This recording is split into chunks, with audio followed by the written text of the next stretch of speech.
Hey everyone, Alicia Israel here again with Jack. Or not. You coming back? Alright, he's back. Today, we're in this video, I'm going to continue my series talking about supplementation for women specifically, and this time we're talking about creatine.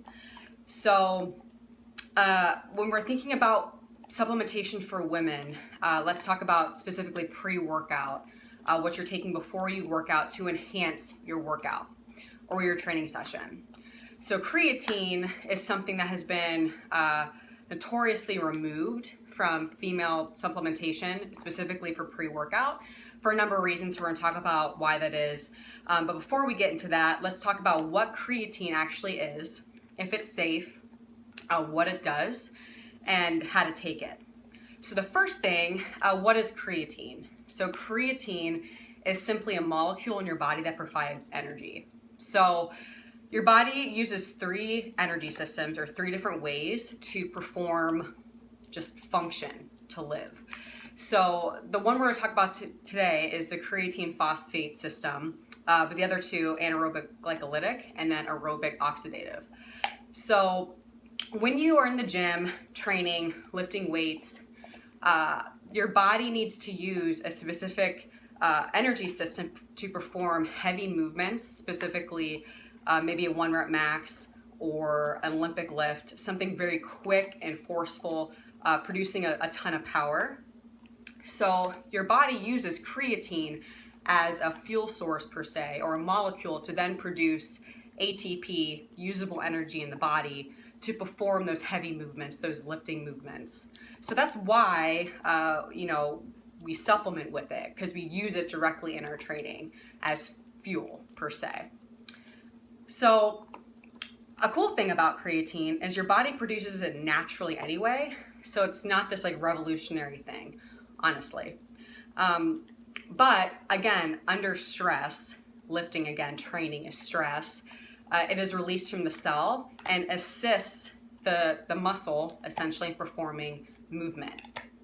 So it's really important, and it's an aid, again, to help us produce the most power and also put on muscle. So creatine has been researched over and over again, and it's been proven to increase power output, again, during our training sessions, but also to increase lean mass in general.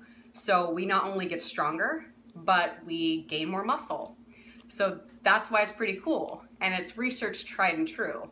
So there's really no way getting around it. That's just what it does.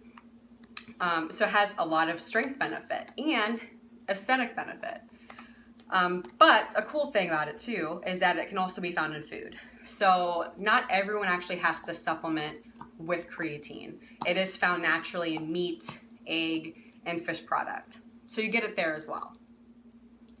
So now we know what it does, what it is, and why it's important. Let's talk about how to take it. So there are actually different types of creatine out there, but I recommend creatine monohydrate. It's the cheapest and it's the most effective, so win-win. There are other forms of it, however, but monohydrate digests typically the best as well.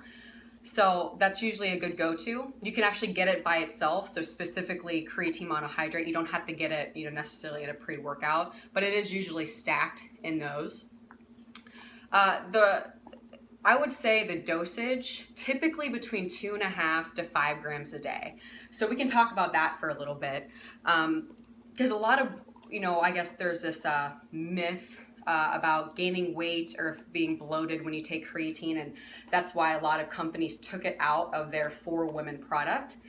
And speaking on that a little bit, that thought typically came from loading. So a lot of times people played around with cycling or loading creatine, and it's really not necessary. The research doesn't show that it actually does anything other than make you bloated. So I think that came from that loading and cycling thing. That's where that bloating theory came from. But if you actually dose it correctly and take 2.5 to 5 grams a day, at least on training days, you're fine. Like, you should not feel bloated. You should not be, definitely not gaining fat. That's not how it works. Or feeling fluffy in any way. It should also be digesting well. So you shouldn't have stomach issues by taking 2.5 to 5 grams a day. So, and again, remember, your body produces it naturally. So really taking creatine, you're just topping off your stores of what you already have. So keep that in mind as well. Taking 25 grams a day is ridiculous. Like you're gonna pee it out at that point. Your body's just gonna excrete it. So you're wasting money. So 2.5 to 5 grams a day is completely sufficient. So just keep that in mind. From smaller individuals, maybe start with 2.5. Larger folks, start with 5, and see how you feel with that. The one thing though with creatine is definitely drink a lot of fluid. If you underdrink water and you take creatine, you may get an upset stomach, definitely. So make sure you drink plenty of fluid.